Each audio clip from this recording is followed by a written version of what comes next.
Welcome back as we delve into medical matters. In fact, today we are talking dental matters this morning, more specifically how to improve our children's dental health, something that's important to, I think, both of us, and at least it will become more important. That, of course, all ahead of World Oral Health Day, which is commemorated on the 20th of March. And joining us to give us parents some tips on how better to achieve this is Dr. Khomotso Sepeng, a dentist based in Pretoria, and we are so appreciative of her joining us bright and early on this Wednesday morning. Doctor, very good morning. How are you? I'm good, and yourself?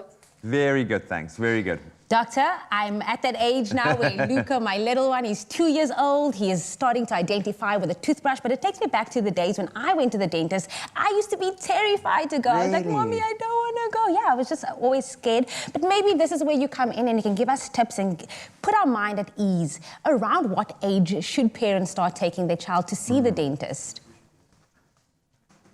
Ideally, we should bring our kids into the dentist once they have teeth in the mouth. Like from 6 months, that's where we expect the first teeth to remove the mouth. So if that is what you can do, that's the best time to bring in your teeth. I usually say when you have your kids' first birthday party, rather bring them in before they have that big cake so that it's a milestone as well. And by 2 years, your child should be at the dentist because then we expect that most of the primary teeth are already inside the mouth. So that's where we can see if all the teeth are there, if everything is fine. So it just depends on your circumstances. But ideally, once the first tooth is in the mouth, that is the best time. And I just feel that sometimes it's the parents who actually put the fear in the kids that they had bad experiences. I mean, the child does not know much about what the dentist is. So just bring them in when there's nothing hectic to do, just for us to count their teeth. That's what we call the first visit, just counting your teeth. I get that, and I certainly understand. I think I went through like orthodontics and had headgear and everything. So when I think of a dentist, I'm thinking like of an orthodontist and a big, massive procedure. But just coming in, maybe at an earlier age, they can become used to the process as well. And we know that dentists are amazing with their bedside manner now in terms of how they handle that. Maybe to elaborate on a couple of the things that you just said now, why is that first visit so important? And then how often should we be coming back to a dentist to visit afterwards? The first visit is very important where hopefully there's no pain, there's no sepsis. We just check the teeth, that everything that should be in the mouth is there. If we see that other teeth are missing, we can take radiographs and see why is the teeth missing and all those things. But in the first visit, we can just do a simple polishing for the child and, a simple cleaning will be ideal. But obviously, if there's pain and sepsis, then we have to intervene with other things.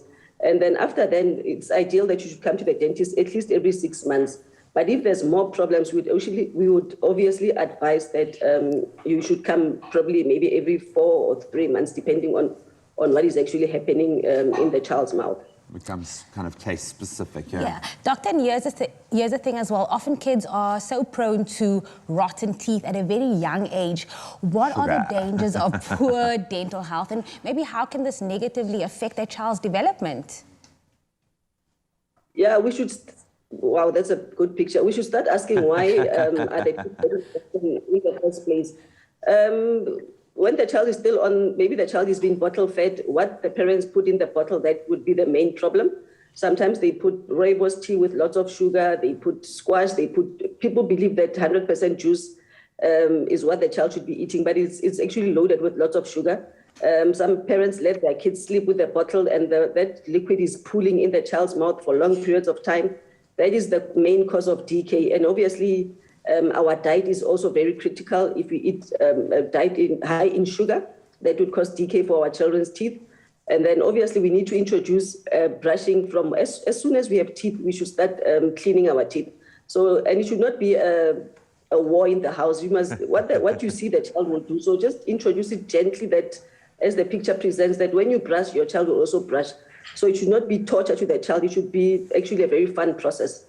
Completely. I mean, you get some pretty cool toothbrushes out there. Jack's got one with a little light on it that shines until he's finished brushing. And I think we've started that with my 1-year-old daughter now. We give her a toothbrush with a little bit of infant toothpaste on just to play with after every meal. And it can be done. It can be done. But it feels like it's less the children's issue and more a parent's issue here when it comes to our children's dental health. So, Doctor, we're going to ask that you stick around and you guys at home stay with us. We've got more advice coming from Dr. Khomotso coming up. We are talking dental health for our children.